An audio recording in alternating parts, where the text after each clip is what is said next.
नमस्कार, मैं हूं मोबिना महक और आप देख रहे हैं बुलंदाज तक न्यूज पर इस वक्त की खबर। सीएम योगी की मुरादाबाद को 365 करोड़ की मेगा सौगात, 63 विकास परियोजनाओं का लोकार्पण शिलान्यास। मुरादाबाद में उत्तर प्रदेश के मुख्यमंत्री योगी आदित्यनाथ ने सोमवार को मुरादाबाद को विकास की बड़ी सौगात देते हुए 365 करोड़ से अधिक लागत की 63 विकास परियोजनाओं का लोकार्पण एवं शिलान्यास किया। इन परियोजनाओं में मुरादाबाद नगर, मुरादाबाद देहात और कुंदर की विधानसभा क्षेत्रों के साथ साथ नगर निगम तथा मुरादाबाद विकास प्राधिकरण एमडीए की विभिन्न विकास योजनाएं शामिल हैं। मुख्यमंत्री ने कहा कि प्रदेश सरकार जनहित और आधारभूत सुविधाओं के विकास को सर्वोच्च प्राथमिकता दे रही है और इन परियोजनाओं से जिले के विकास को नई गति मिलेगी। कार्यक्रम के दौरान मुख्यमंत्री ने विभिन्न सरकारी योजनाओं के लाभार्थियों को प्रमाण पत्र वितरित किए। साथ ही दानवीर भामाशाह जी की जयंती के अवसर पर आयोजित व्यापारी कल्याण दिवस कार्यक्रम में उत्कृष्ट कार्य करने वाले व्यापारियों को सम्मान पत्र देकर सम्मानित किया। उन्होंने व्यापारियों को प्रदेश की अर्थव्यवस्था की रीढ़ बताते हुए सरकार की व्यापारी हितैषी नीतियों का उल्लेख किया और कहा कि सुरक्षित एवं बेहतर कारोबारी माहौल उपलब्ध कराना सरकार की प्राथमिकता है। इस अवसर पर विज्ञान एवं प्रौद्योगिकी मंत्री अनिल कुमार, सूक्ष्म लघु एवं मध्यम उद्यम मंत्री भूपेंद्र चौधरी, विधायक रितेश कुमार, महापौर विनोद अग्रवाल, जिला पंचायत सदस्य डॉक्टर शेफाली सिंह, कुंदर के विधायक रामवीर सिंह, सत्यपाल सिंह सैनी, डॉक्टर जयपाल सिंह व्यास, राम गोपाल उर्फ गोपाल अनजान, डॉक्टर हरि सिंह ढिल्लो, पूर्व विधायक परमेश्वर लाल सैनी, महानगर अध्यक्ष गिरीश भंडूरा सहित अनेक जनप्रतिनिधि, भाजपा पदाधिकारी और प्रशासनिक अधिकारी मौजूद रहे। कार्यक्रम में बड़ी संख्या में स्थानीय नागरिकों, जनप्रतिनिधियों और विभिन्न योजनाओं के लाभार्थियों ने भाग लिया। विकास परियोजनाओं के शुभारंभ के साथ जिले में आधारभूत ढांचे को मजबूत करने, नागरिक सुविधाओं में सुधार और क्षेत्र के समग्र विकास को नई दिशा मिलने की उम्मीद जताई जा रही है। व्यापारी बंधुओं को अर्पित करता हूं। बहनों और भाइयों, आज मुझे जनपद मुरादाबाद में आने का अवसर प्राप्त हुआ। कार्यक्रम तो पहले संक्षेप में था कि मुरादाबाद मंडल में हमारे जो एक जनप्रतिनिधि मेहनत करते हैं, इनके लिए कुछ और स्कीम हम लेकर के जाएं। ये सपा बसपा के लोग या कांग्रेस के लोगों का विकास का अपना विजन नहीं है। इनके विकास का मतलब तो इनके परिवार का विकास है। ये लोग अपने परिवार को ही प्रदेश मान लेते हैं और जब हमें कोई पूछता है, हम लोग बोलते हैं कि प्रदेश का विकास ही हमारा विकास है। 25 करोड़ लोगों की खुशहाली हमारी खुशहाली है। 25 करोड़ लोगों का विकास ही हमारा विकास है। आज यही कारण है उत्तर प्रदेश तेजी के साथ विकास के पथ पर अग्रसर होकर के एक नए मॉडल को प्रस्तुत कर रहा है। अब उत्तर प्रदेश में दंगे नहीं होते, अब उत्तर प्रदेश में उपद्रव नहीं होते। कुंदरकी के चुनाव में आपने देखा, और मैं धन्यवाद दूंगा मुरादाबाद के जनपदवासियों को और कुंदरकी वासियों को खास तौर पर, जिन्होंने तुर्क को परास्त करके साबित कर दिया कि अब बाबर का राज नहीं चलेगा, अब राम राज ही चलेगा। और राम राज के प्रतीक के रूप में आपने अपने प्रतिनिधि के रूप में ठाकुर रामवीर सिंह को चुनाव जिता करके भेजा। ये समाजवादी पार्टी की सोच बाबरी सोच है। ये बाबरी सोच विध्वंसक सोच होती है। ये बाबरी सोच कभी संबल के हरिहर मंदिर के अस्तित्व के साथ खिलवाड़ करती है। ठीक 500 वर्ष पहले संबल के साथ यही त्रासदी घटित हुई थी। अगर तत्कालीन समाज जागरूक होता, संबल में हरिहर मंदिर का कोई बाल बांका नहीं कर पाता। वहां के 67 तीर्थों का कोई बाल बांका नहीं कर पाता। वहां के 19 कूपों पर कोई जबरन कब्जा नहीं कर पाता। वहां पर कोई जबरन धर्मांतरण करके स्थानीय लोगों को जबरन आक्रांताओं के पीछे चलने के लिए मजबूर नहीं कर पाता। ये जो कांग्रेस और समाजवादी पार्टी की विभाजन करने की नीति है, यही बाबरी सोच है। ये जातिवाद के नाम पर बांटना, क्षेत्र और भाषा के नाम पर बांटना, जातीय मुद्दों को उठा उठा करके समाज में विद्वेष पैदा करना, जिससे राष्ट्रवादी समाज कमजोर हो और जो लोग अपने विध्वंसक मंसूबों के साथ निगलने को तैयार होते हुए दिखाई देते हैं संस्कृति को, उन लोगों को मजबूत किया जा सके। विकास के नाम पर लूट थी या कार्य ठप पड़े हुए थे, शासन की कोई विजन नहीं था। बहनों और भाइयों, पिछले 9 वर्ष में हम लोगों ने 9 लाख से अधिक नौजवानों को सरकारी नौकरी दी है। उत्तर प्रदेश के अंदर सूक्ष्म लघु मध्यम उद्यम विभाग को एक जीवन दिया है। 96 लाख एमएसएमई यूनिट आज के दिन पर यूपी के अंदर कार्य कर रहे हैं। 3.25 करोड़ नौजवान इन यूनिट में काम कर रहे हैं। कृषि के बाद सर्वाधिक रोजगार देने वाला कोई क्षेत्र है तो वह सूक्ष्म लघु मध्यम उद्यम विभाग है, एमएसएमई यूनिट है। सुरक्षा का बेहतरीन वातावरण बना तो बहनों और भाइयों, आज उसके कारण प्रदेश में निवेश आया, बड़े बड़े निवेश आ रहे हैं, कई उद्योग लग रहे हैं, कई विश्वविद्यालय बन रहे हैं, कई मेडिकल कॉलेज बन रहे हैं, अत्याधुनिक सुविधाएं। और अब तो आप लखनऊ जाएंगे, यहां से आपके लिए पहले से एनएच की सुविधा थी, साथ साथ गंगा एक्सप्रेसवे से अगर आपने प्रयागराज की दूरी तय कर यूपी जाना जा रहा है।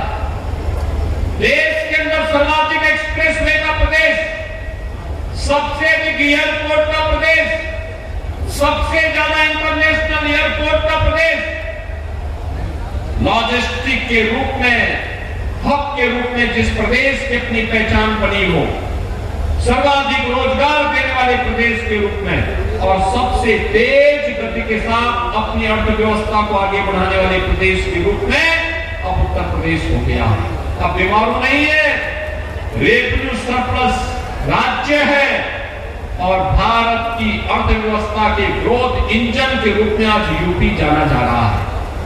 बहनों और भाइयों, ये तब संभव हुआ है जब आपने यहां से अच्छे लोगों को चुनाव जिता करके भेजने के लिए कुछ कार्य किया।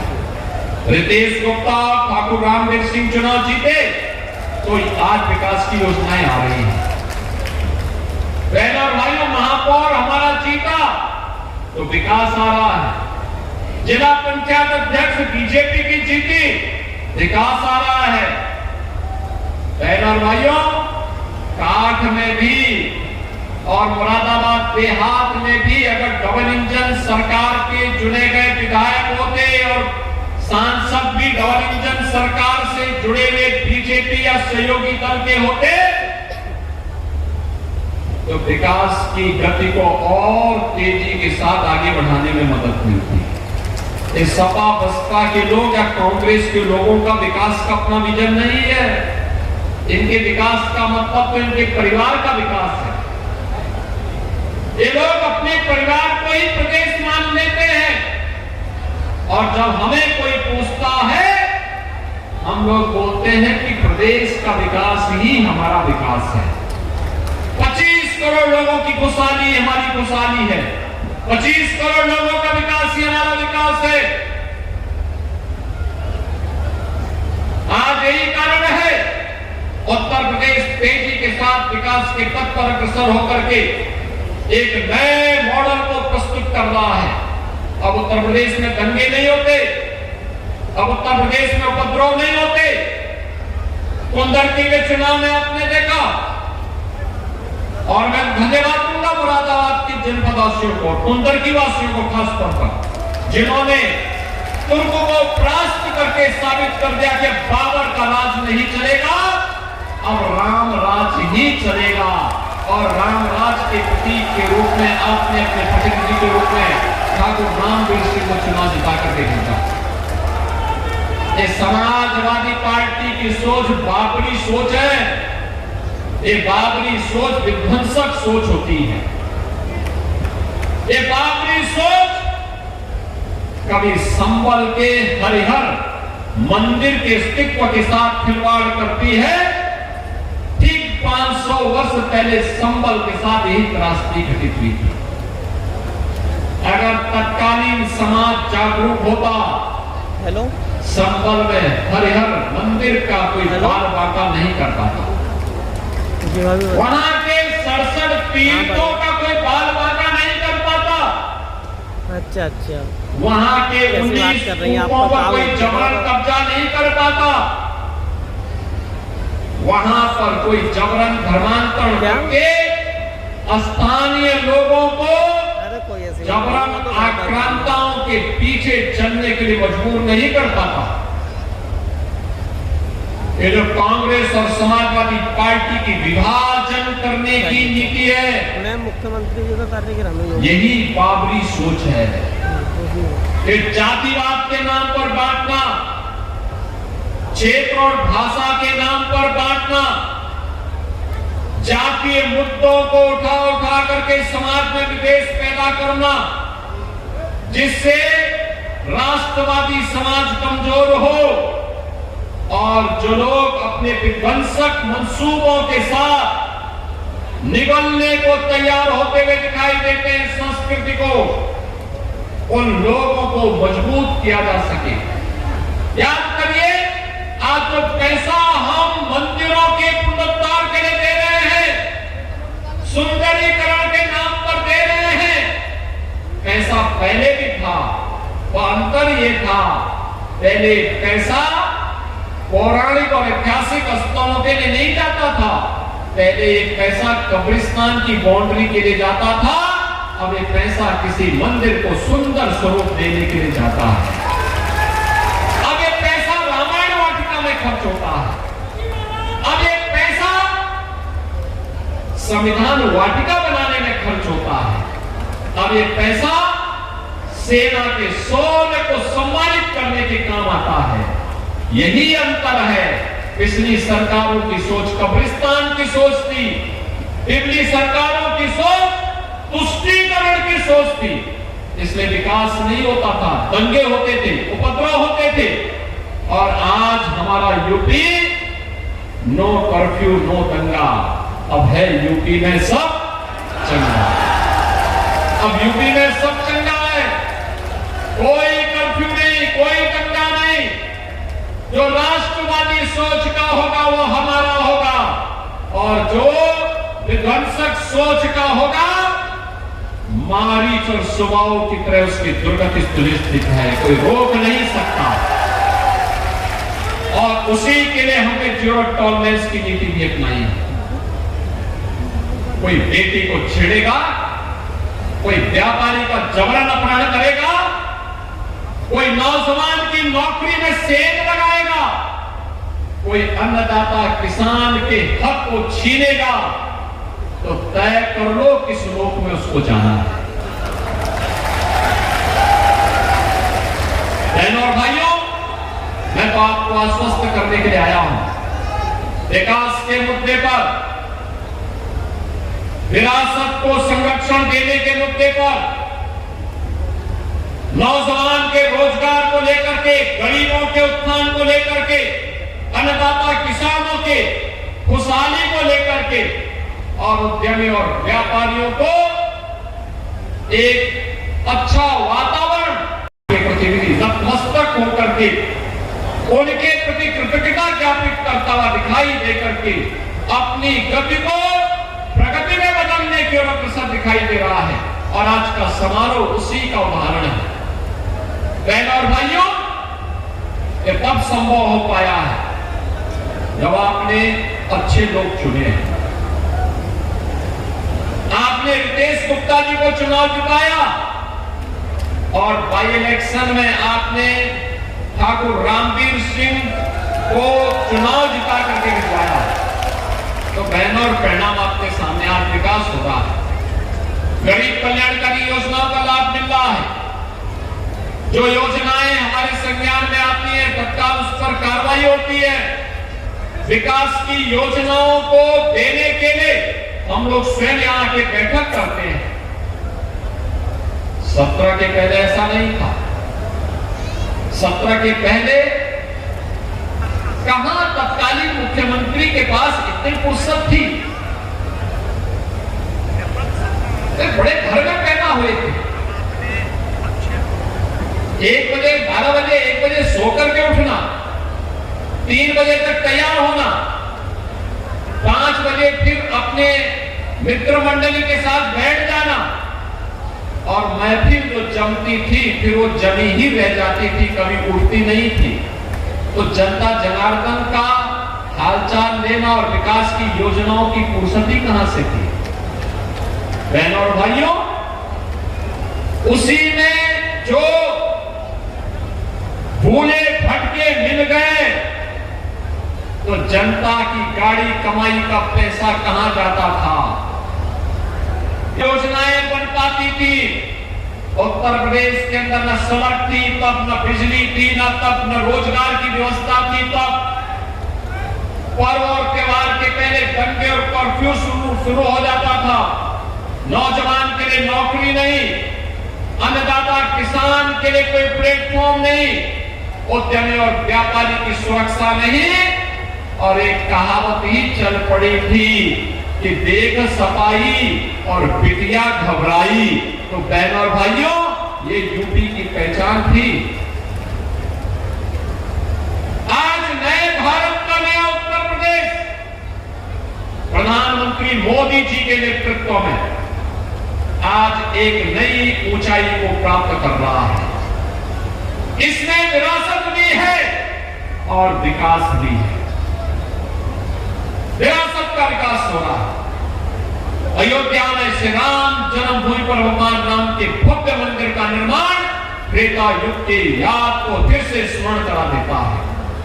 काशी में काशी विश्वनाथ धाम, मथुरा वृंदावन का विकास, नेमी सारणी का विकास, सुखतीर्थ और विदुरकुटी का विकास, और आज मेरे सामने प्रस्ताव दिया है हमारे मंत्री चौधरी भूपेंद्र सिंह जी ने भी कहा, गुरु जम्बेश्वर जी का पुराना मंदिर है, उसके कॉरिडोर के विकास के साथ ही गुरु जम्बेश्वर के नाम पर विश्वविद्यालय की स्थापना का कार्य। आप देखो ना, इस सभी कार्य उसी भाव के साथ चल रहे हैं। और जो प्रेरणा प्रधानमंत्री मोदी जी ने दी, आज यहां नगर निगम ने उसको अक्षरशः उतारा है श्री राम वाटिका के नाम पर, भगवान राम की भव्य प्रतिमा के साथ। संविधान वाटिका बाबा साहब डॉक्टर भीमराव अंबेडकर की, उनके व्यक्तित्व और कृतित्व के अनुरूप संविधान सभा के उन सभी महानुभावों को, विभूतियों को वहां पर रख करके वर्तमान पीढ़ी को कुछ जानने सीखने का अवसर देना। हनुमान वाटिका में जाइए, हनुमान चालीसा में मग्न हो जाएंगे। यही तो है विरासत के प्रति सम्मान। और जो पीढ़ी अपना विरासत का सम्मान करती है वही प्रगति करती है, वही प्रगति करती है। जो अपमानित करती है अपनी विरासत को, वो दुर्गति को प्राप्त होती करती है। और 17 के पहले वही दुर्गति थी। उत्तर प्रदेश बीमारू था, नौजवान के सामने पहचान का संकट था, बेटी और व्यापारी असुरक्षित थे, किसान आत्महत्या करने के लिए मजबूर थे, विकास के नाम पर लूट थी या कार्य ठप पड़े हुए। पीतल नगरी मुरादाबाद आज प्रदेश के समावेशी विकास का गौरवमय अध्याय बन गया है। 9 वर्ष पहले मुरादाबाद कुशासन का दूसरा नाम था। अपराध और दंगे यहाँ की पहचान थे, लेकिन 2017 के बाद जब डबल इंजन की सरकार ने रफ्तार पकड़ी तो मुरादाबाद नए उत्तर प्रदेश के विकास का ग्रोथ इंजन बन गया। नीति स्पष्ट हो और नियत पारदर्शी तो कल कल से झलकता है अविरल विकास। समाज को बांटने वाली समाजवादी पार्टी की सरकार में सामाजिक ताने बाने को छिन्न भिन्न करके जाति के नाम पर, क्षेत्र के नाम पर, भाषा के नाम पर और तमाम बात के आधार पर सामाजिक ताने बाने को छिन्न भिन्न करने का काम किया जाता था। और आज का ये नया मुरादाबाद और नए उत्तर प्रदेश में आप देख सकते हैं कैसे योजनाओं का लाभ बिना भेदभाव के हर तबके को प्राप्त होता है। शिक्षा,